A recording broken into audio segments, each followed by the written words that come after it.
Solo dame un aliento tuyo y yo tendré vida. Solo dame un aliento tuyo y yo daré vida. Solo dame un aliento tuyo y yo daré la vida. No soy digno de que entres tú en mi casa. No soy digno de que entres tú en mi casa. No soy digno de que entres tú en mi casa. No soy digno de que entres tú en mi casa. Solo dame una mirada tuya y yo podré ver. Solo dame una mirada tuya y yo podré ver. Solo dame una mirada tuya y yo podré ver. Solo dame una mirada tuya y yo podré ver.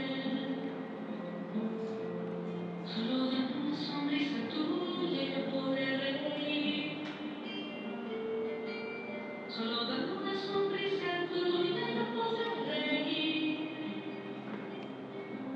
Solo dame una sonrisa tuya y yo podré reír. Solo dame una sonrisa tuya y yo haré reír.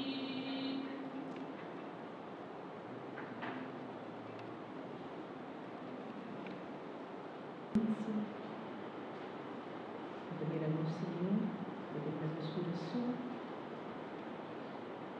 Señor, nos ha dicho, nos único, Señor, para obedecernos.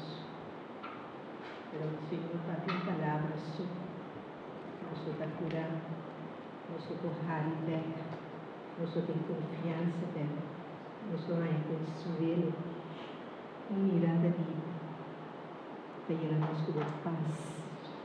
Para darnos fortaleza como este Esther. Sigue tocando, Señor.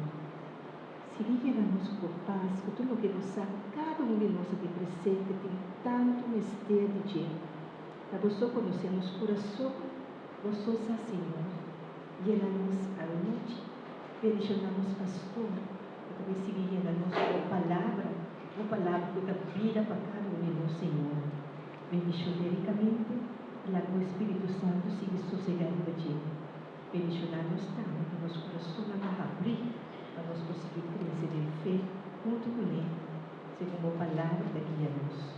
Esa que, Señor, nos está pidiendo, ahora y siempre, en tu siglo y siglo.